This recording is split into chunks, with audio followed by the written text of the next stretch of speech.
It turns out I was already copywriting before I knew what copywriting was. Yeah. So I accidentally found my non-clinical career. I was writing a bunch of stuff for a nonprofit school that I was volunteering with. And then eventually, one of the parents in that school made a comment that said, she said, "You write great copy." And I had no idea what that meant. Hello, welcome to the Better Outcomes Show, where we explore the possibilities of a new healthcare. Each episode, we bring you a conversation with leaders across the healthcare industry, exploring topics ranging from new treatment techniques and interventions to novel service delivery methods and business models. And now your host, Rafi Salazar from Rehab U Practice Solutions, a leader in patient engagement and retention strategy. Let's explore the possibilities of a new healthcare. Well, hello again. Welcome to another episode of the Better Outcomes Show. I'm your host, Rafi Salazar with Rehab U Practice Solutions. And as the title of this episode would suggest, we're going to be talking about copywriting, positioning strategy, marketing strategy, the whole nine yards. So if you run a healthcare business, an innovative healthcare business of some kind, maybe you're in technology or a device, or you run a healthcare practice or a healthcare provider organization, and you want to develop an effective, succinct, and unique positioning strategy that drives qualified leads onto your calendar or into your business, check out the Healthcare Positioning Alignment Workshop. Basically, what we do in this workshop is we help you develop an effective value proposition by answering the question, value to whom?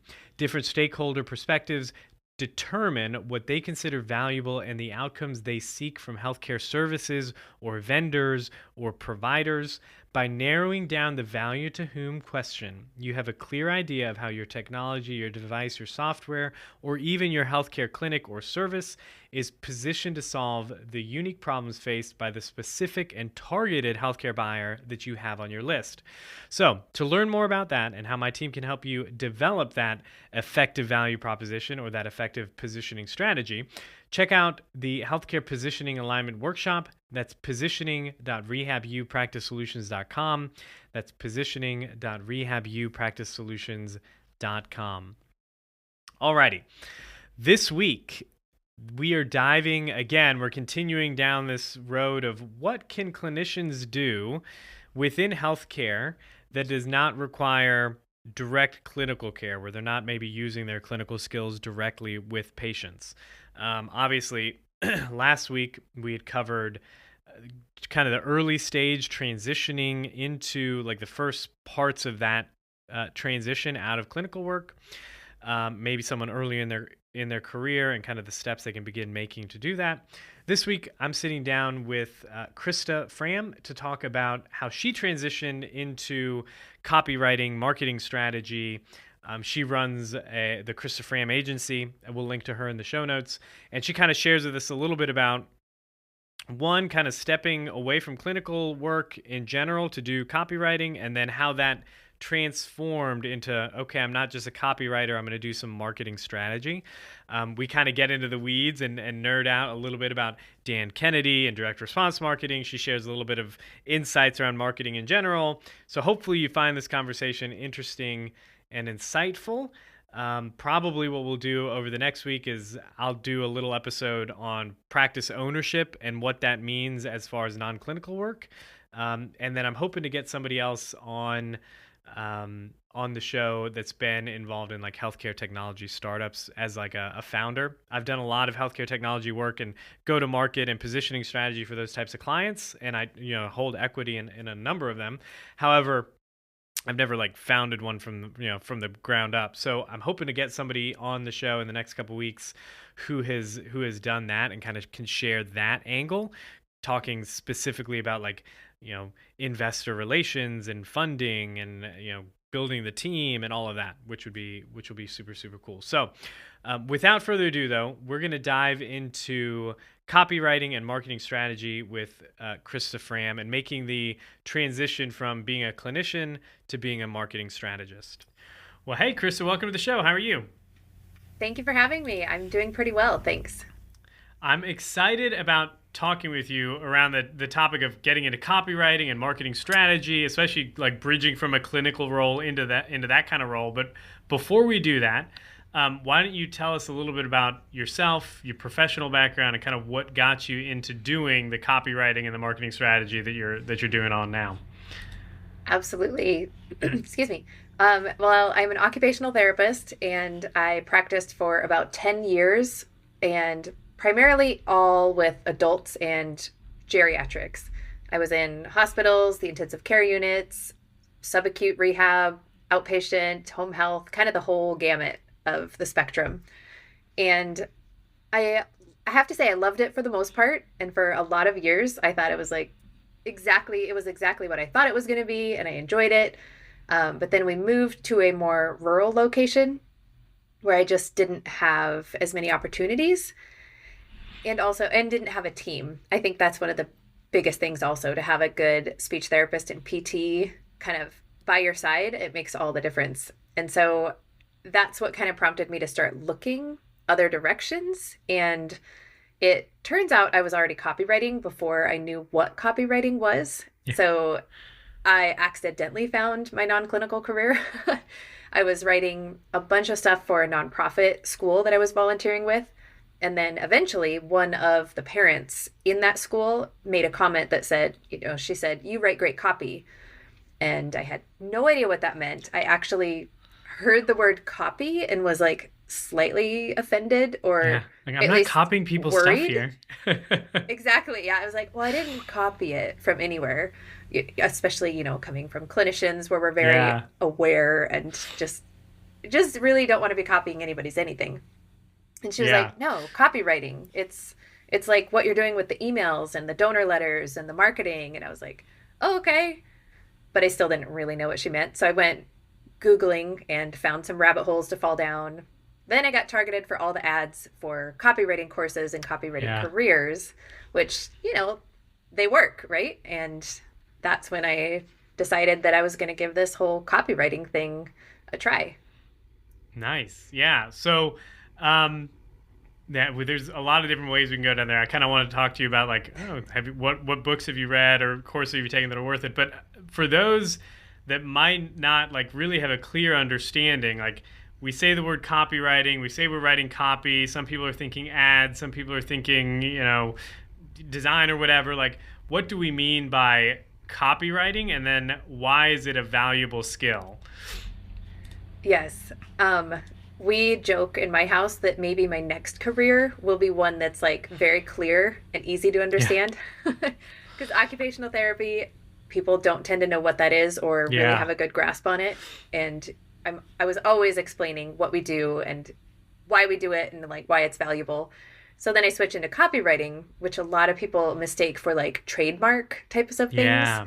And that's, because if you get a copyright, it's essentially similar to a trademark, but copywriting is more on the marketing side.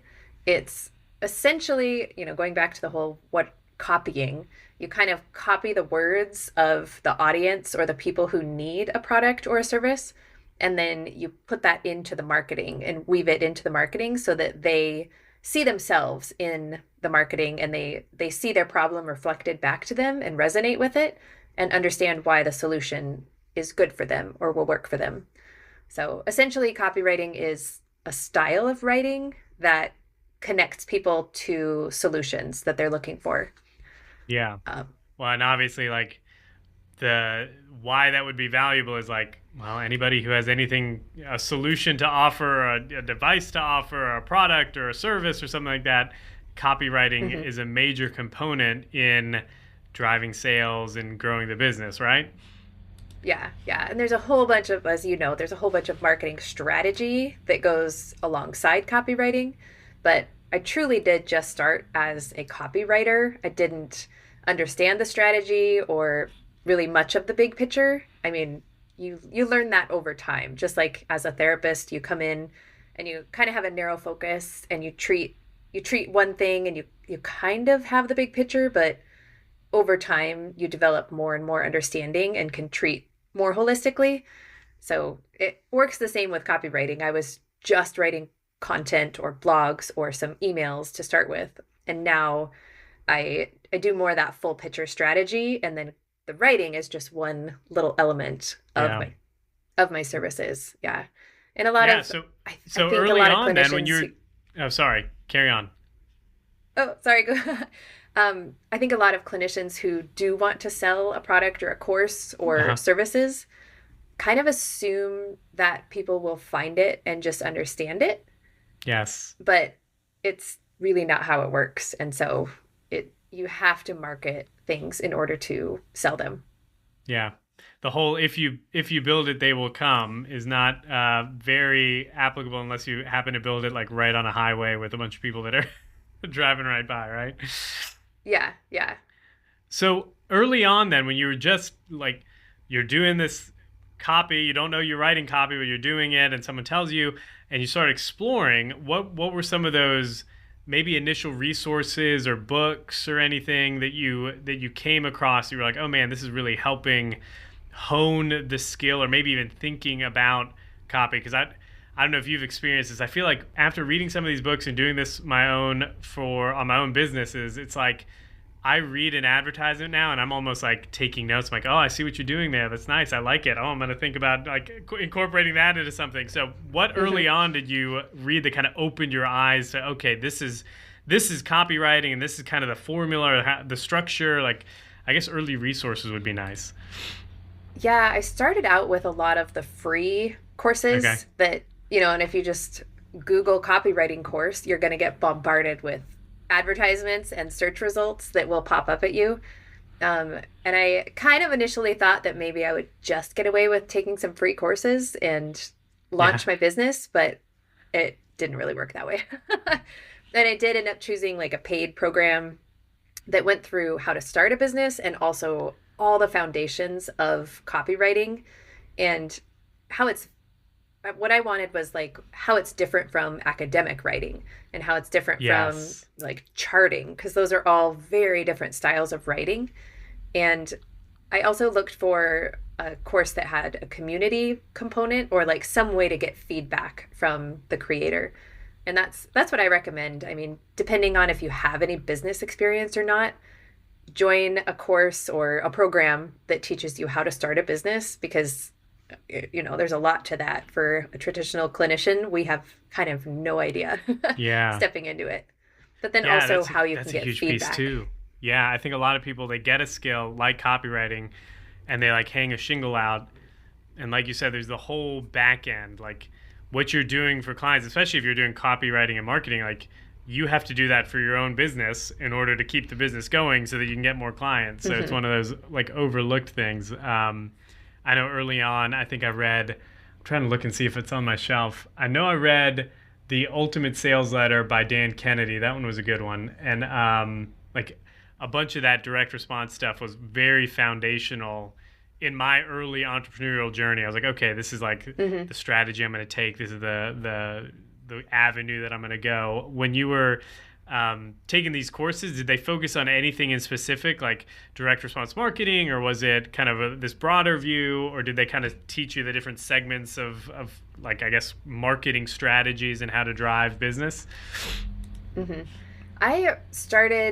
Initially I was thinking I would just write blogs for people. That was Uh, kind of what was advertised as like the easiest way to start. This was before ChatGPT hit the yeah, scene and like everybody everybody thinks could that, do it. you can just write a blog with ChatGPT. Yeah, which it helps, right? But if you still don't know what makes a good blog, you can't use that tool to like create anything useful. But the course I took really was a pretty broad perspective and taught a lot of different types of copy. And then since then, I have taken additional courses for email marketing specifically and sales page copywriting and funnel strategy, because that's the Okay. direction I decided I liked going versus Yeah. websites. And I don't write many blogs anymore. I will write them for clients when I've worked on the rest of their funnel. And then we're Uh-huh. looking at that attraction piece, like how do we drive traffic and get them in their world and then into my funnel. Then we can put blogs up that really pull people in and send them that direction. Yeah. So I guess explain you kind of just laid out like there's different specializations even within copywriting. So I guess like if somebody's even thinking about copywriting, it is fairly broad. So what are some of the big areas that maybe you've explored or that you've seen or that maybe you have experience in? Like you just mentioned, like landing pages versus blogs versus email versus advertising, and like how all those kind of play together. Yeah. I think that's one thing that I actually was pretty excited about when I got into copywriting and got rolling, is that I could specialize.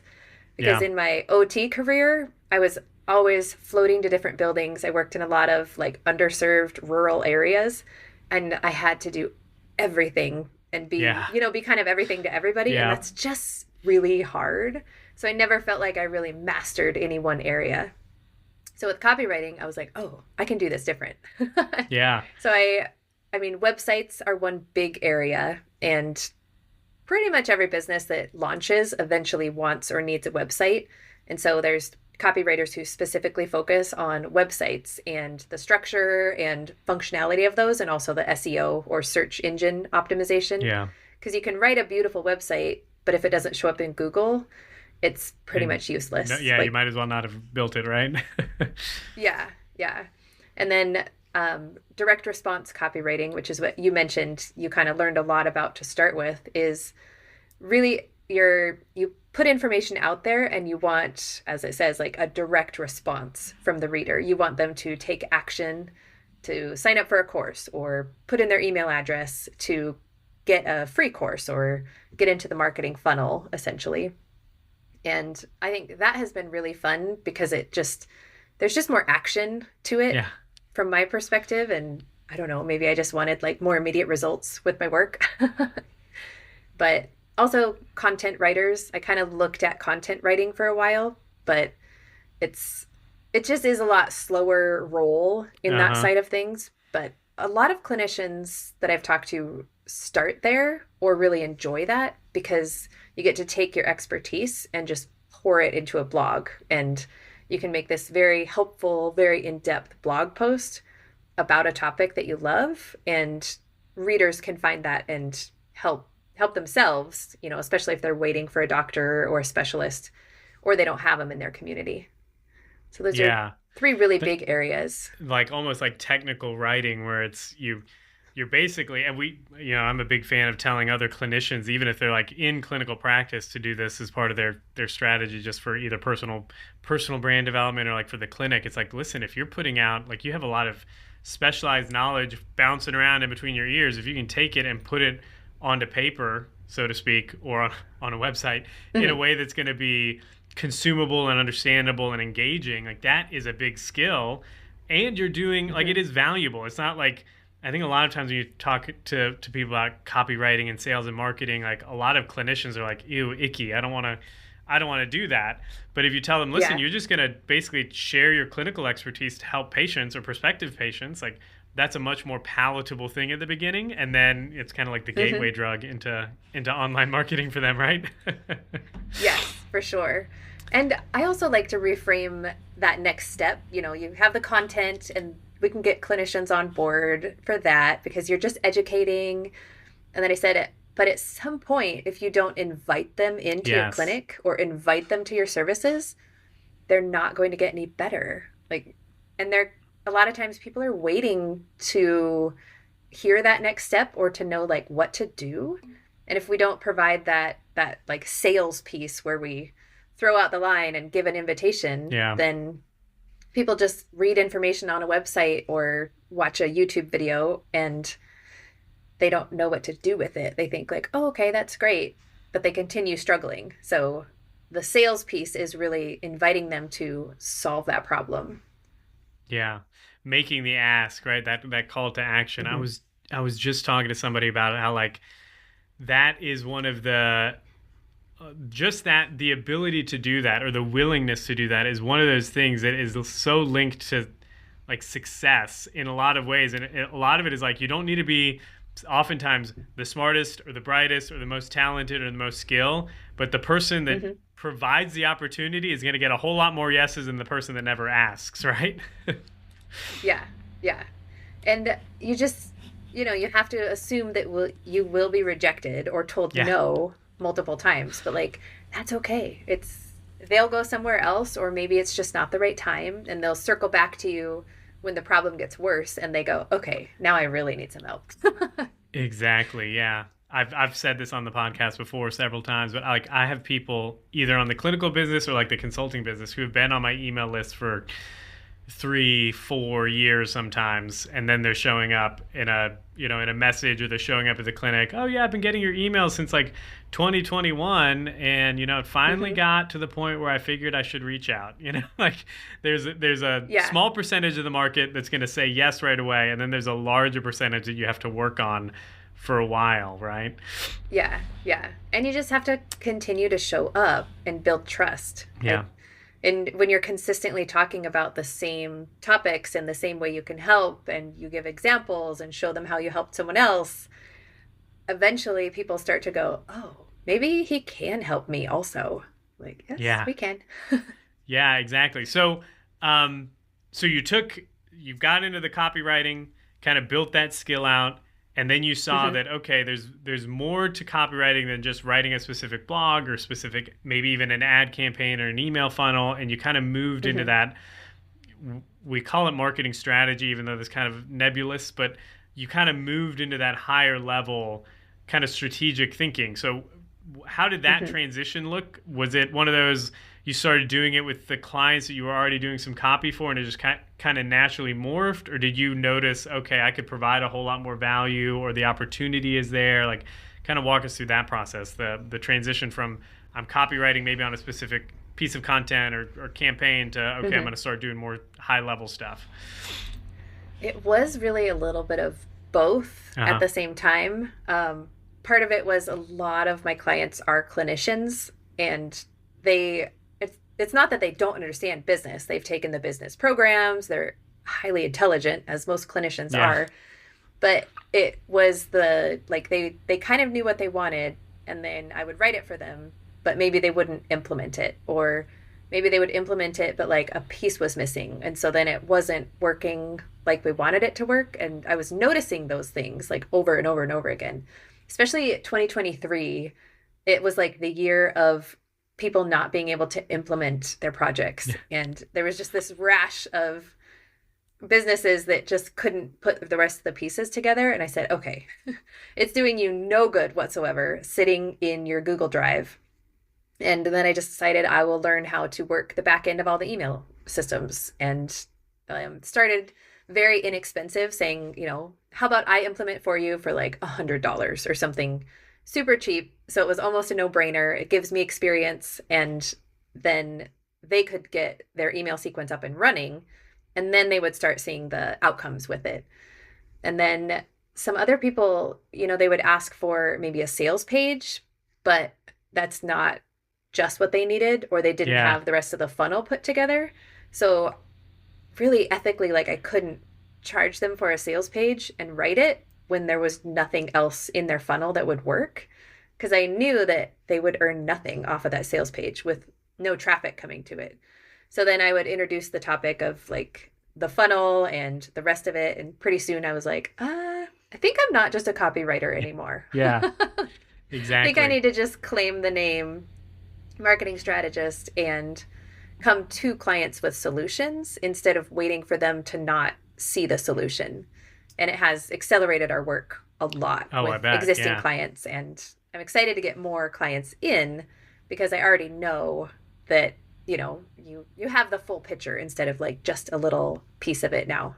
Yeah, I was about to mention that. I think that like when I moved back and started doing a lot of the strategic thing, what I realized too is that the clients that were coming to me were now not just viewing me as a vendor anymore. It wasn't like, oh, he's just the guy that does our copy, or he's the guy that does our ads or whatever. Like, you really start Mhm. taking on a more like, they view you as a marketing or a business development expert, and that relationship, just when it came to the dynamic of the buy sell engagement and the negotiations, even, and the discussions around what a project might cost and what it would look like you're able to have much more high level discussions about value versus like hourly rate, and like the Mhm. long term value creation for the organization. I'm curious if you've noticed the same thing. Like, the clients that are coming to you now that you're doing this marketing strategy tend to be more profitable. Maybe they tend to already be a little bit more bought in, and the question is not just should we hire you? But it's like, what are the details that we need in order to make this thing work out, right? Hmm. Yeah. And the other question tends to be like, what else can you take off our Yeah. plate for us? Like, how can we expand this a little bit? And a lot of the business owners who understand that there's strategy behind it they've taken a lot of courses on their own. And so when I bring it up, they go, oh, yeah, like I've learned that along the way. And then they see that it's more Yeah. value. How it fits I mean, into the bigger picture. yeah, yeah. It's kind of the difference in if you were putting it in rehab terms of just having someone come in and just do like a few exercises versus really looking at their whole life and their posture and their hobbies and putting it all together to then make them live a better life ongoing, no matter what the injury might be. Yeah.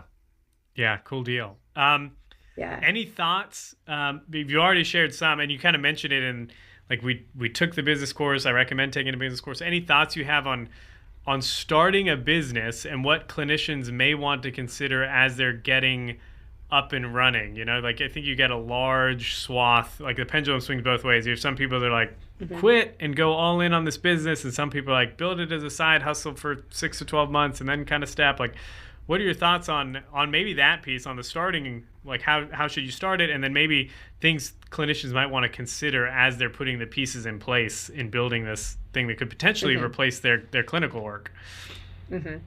I'm pretty conservative, and especially like with finances, I think safety and stability are like the most important, especially like we both have families.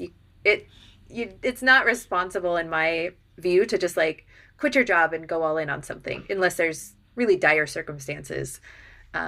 I think it's best to build it on the side and then eventually like switch to PRN and do PRN for a while as you're like growing your business and as you're getting traction. Like what I did is I was still PRN with the hospital, and I just said yes less and less and less until I got to the point where I was like, okay, I have to like let this job go because I never say yes anymore. Like, they know that I'm not coming in. And then like anytime they would call, I would see the number pop up, and I just had this like, oh shoot. Yeah. Because I didn't want to say yes, and I was busy and I needed my time, and I was like, oh, I've reached that tipping point at this point. So I think I understand the whole thought process of when you go all in, it's like do or die and you just make it work. Sink or swim, baby. Yeah. Yeah. But at the same time, like, I don't know. I think it's smart to build it on the side and keep going. I think the biggest like holdback I see with clinicians is that we come from a highly regulated field and someone else tells us like if we can do the thing or not.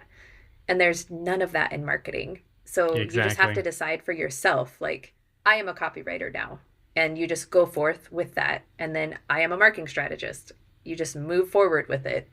I mean, you can have the education to back you up or any sort of certification or whatnot, but it's really not regulated. And so you just internally, we have to trust ourselves and claim it and move forward, which I think is hard for clinicians because it's results, so right? Like, different. I think it's one of the great things about professional services, marketing, even graphic design and stuff like that is like, it's not regulated, but that also means one of the bad things about those fields is they're not regulated. So there's a lot of, not nefarious, but maybe just incompetent people that are offering these services. So it is incumbent upon you, like, that kind of stuff gets me excited. Like, I love being able to sit down with a client and be like, listen, this is what we did for a company that was just like you. Boom, this is the process. This is how it worked. Can't guarantee you that you're going to get these results, but I can guarantee you we're going to follow this process, right?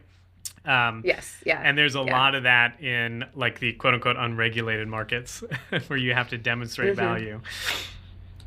Yeah, I've actually seen 2 really frustrating, like, websites recently where clinicians paid some company somewhere, I don't know who they were. Like, I was like, if you have questions, call me and I will refer you to a website person. But the websites were just trash. Like, it looked like a template that really hadn't been edited, and the mobile version is not even optimized, and like pictures and words collide on the pages. And I was like, this is why you have to like really do your homework to find out who you are hiring. And like you said, look at the results they provide and make sure they can do the work, because it just like gets under my skin when I see clinicians taking advantage of like that. I'm like, oh, don't do it. Yeah. Well, and I think that there's something to be said about that too. Like, especially you've probably seen it. I know I've seen it over the last 2 years. It seems like the amount of discussion on social media around I'm done being a clinician, I want to go do non-clinical work or start a business or whatever, has steadily been increasing. And people that are marketing services are noticing that, right? And there's a lot of ad dollars. I see it all the time now. Whenever I log into Facebook to check some ads or something like that, back end or whatever, and I go to my profile, like the ads that are popping up are like, start your non-clinical business now, or whatever it is, transition out, whatever they're selling. And it's not just one or two big players. It's like tons and tons. So there's a lot of noise now in the market. And I always tell clinicians that have come to me talking or asking advice about that kind of stuff. It's like, listen, you want to do your homework, like you said, find a good, or at least maybe on the surface, a service provider that looks like they know what they're talking about, and then go check references, right? Like go see their portfolio, go talk to somebody that they've helped before, because otherwise it does not take much to set up a digital marketing agency, right? Yeah, you could really put up a digital marketing agency over the weekend and Monday start hitting people and trying to get them as clients. I mean, there is nothing holding anyone back from trying it, which is, like you said, a double-edged sword. It's good and bad. Yeah. I also like to look at how long they've been doing it. If it's, I understand we all have to start somewhere, and like just like working with clients as an OT, the first year of treatments, I mean, if I could go back and redo them, I would. Yeah. All the things you would do differently, right? Yes, but it is what it is. And so, check their price point versus their experience, because in that first year, my prices were pretty darn low because that's where I was comfortable, and I had to prove to myself that I could get results. And it's, my prices have increased since then because my experience is also higher and I have outcomes from clients that I can show. So I think just looking at all of those pieces is a really good idea if you're hiring someone. Yeah. Yeah. I always tell people that are starting out, like those first two clients that you get in whatever professional services you're doing, like are gold to you in more ways than one. The first way is like they've trusted you to take a risk on somebody who has no background. So those types of people come back to me every now and then, and I'm like, I've been doing this work for 7 years, and they'll reach out to me still, and I'm like, yeah, whatever it is, we're having a call, we're doing whatever, because y'all y'all were there, y'all took the risk on me when I was new and I didn't know what the heck I was doing. And then like you said, adjusting your price as you get more experience or as you can demonstrate those results, then it makes sense to raise the prices. But there are a lot of people that want to get into the game and charge like $15,000 to build a website, and it's like, have you ever built a website before? Like, maybe you want to charge a little less. Yeah. Get some experience first. Exactly, yeah. But then also to know that your starting prices won't be your forever prices. Yeah. So it's okay that you're like not getting paid much for those first few projects. Like the testimonials and the proof are really the most important part. Yeah. Well, and it's important to look at it like that too, right? Like that's the compensation is not just the money. There's also the experience, the testimonials, all of that is also very valuable. Yes. Yeah, for sure. Yeah. Cool deal. Anything else that's popping into your head around copywriting or marketing strategy? I always end with like, if there's one or two main points maybe that you'd want a listener to walk away with about this, what would they be? Oh, that's such a good question. I really think just like starting and dabbling in it a little bit is the way to go. Like, even if you're holding down your clinical job and you want to just write a few articles on the side, like give it a try and see if it's something that you do enjoy doing before you like jump ship. And as much as I love the paid courses that I have done, there's a lot, like you said, of like books and resources and groups that you can join where you don't have to pay for everything. Because I think the biggest holdback I see with clinicians is we don't trust ourselves enough. And so we hold ourselves back way longer than is necessary. So get the education and the training, but also just trust yourself and start doing the thing and mess up a few times. I mean, you're Yeah. gonna have some not great outcomes, and that's just part of the process. And it's that I think is the most uncomfortable part for clinicians because we tend to be perfectionistic, Yeah. high achieving, A plus students. And in clinical care, we don't want to mess up. Like that's someone's life, you know. And we don't want to mess up with marketing either because it's someone's business, but you can always redo the marketing and like fix things as you go. So Yeah. fail faster and then you'll succeed I like faster. that. Yeah. Fail faster. Cool deal.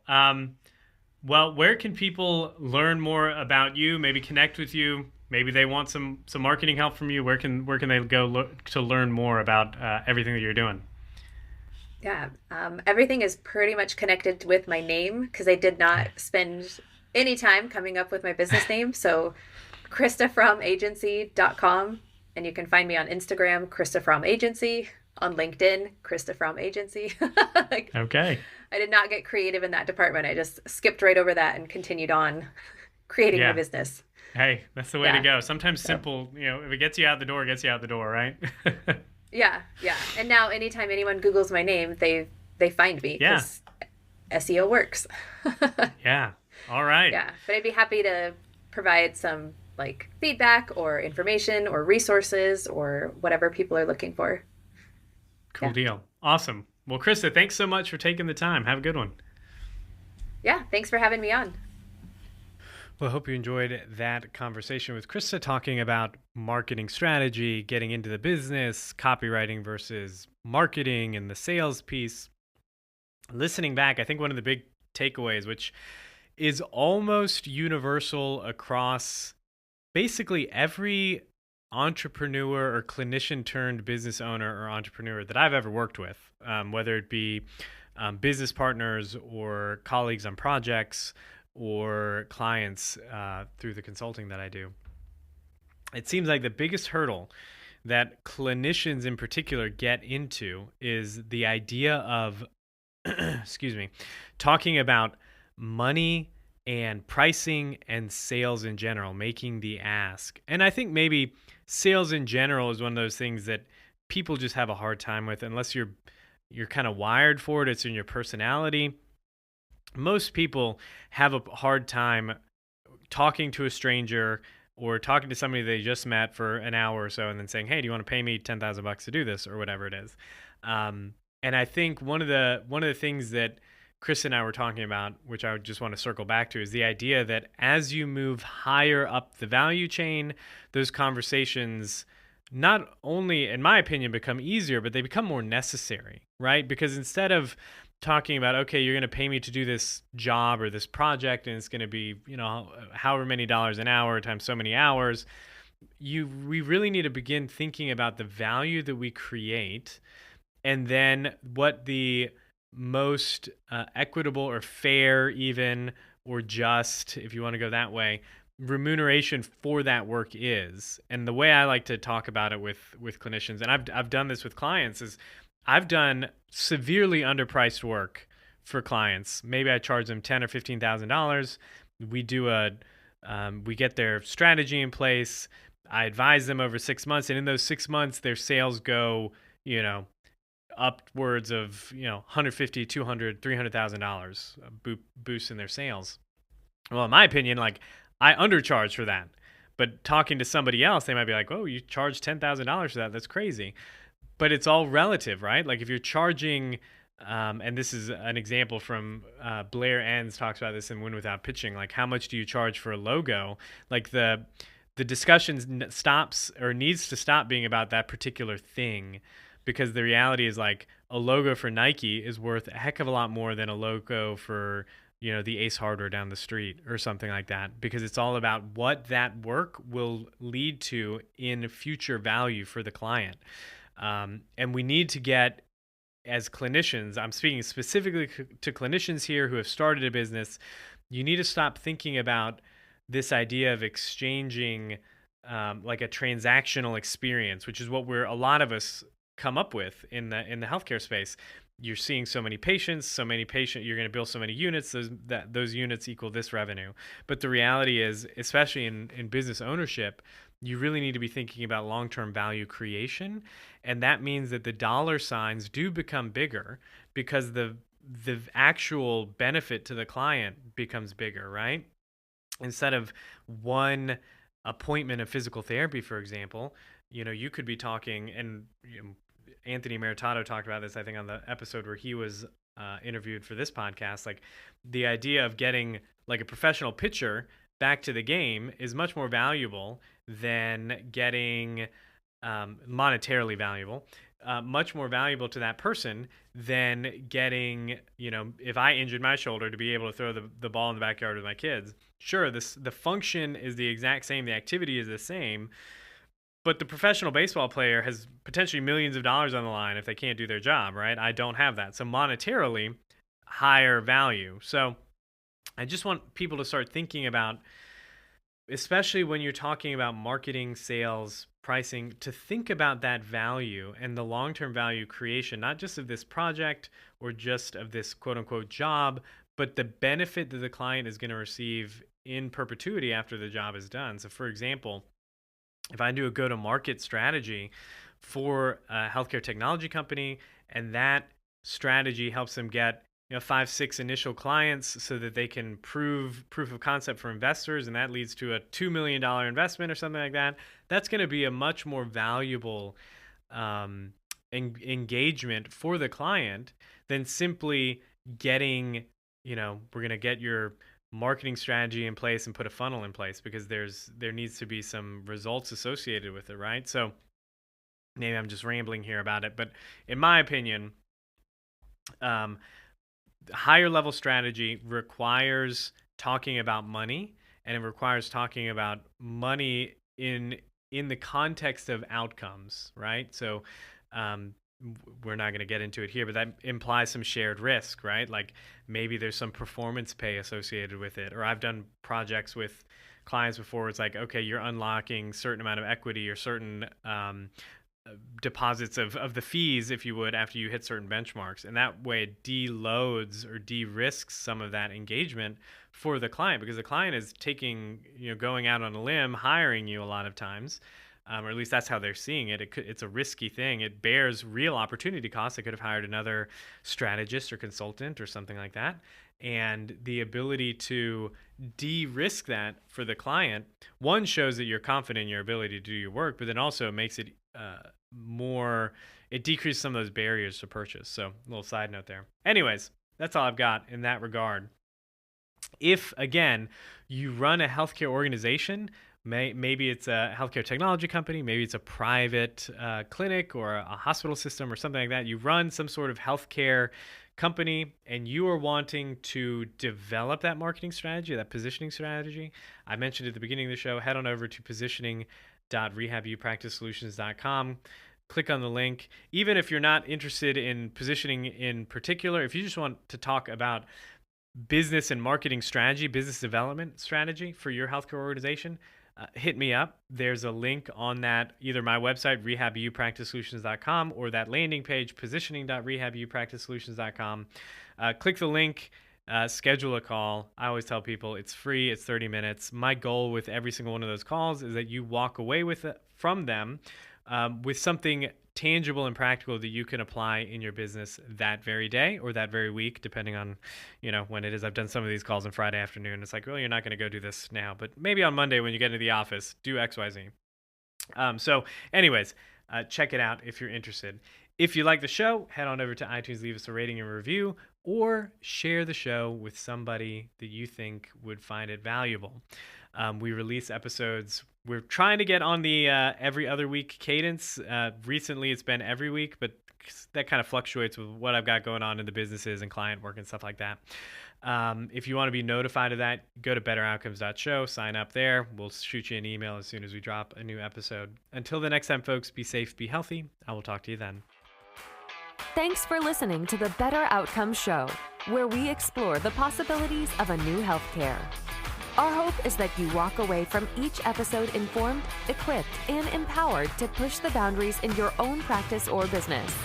We want to give you the tools to help you build strong, long-lasting relationships with your patients and clients. helping meet their goals, improve their health, and achieve better outcomes. Learn more at www.rehabuppracticesolutions.com. We'll catch you on the next episode. Thanks for listening to another episode of the Better Outcome Show with Rafi Salazar. This episode is brought to you by Strata PT. Strata PT is a single EMR platform and revenue cycle management service for physical, occupational, and speech therapy practices that helps you achieve a 99.99% reimbursement rate. If you'd like to learn more about Strata PT and see how their EMR and RCM works, head over to stratapt.com to book a demo.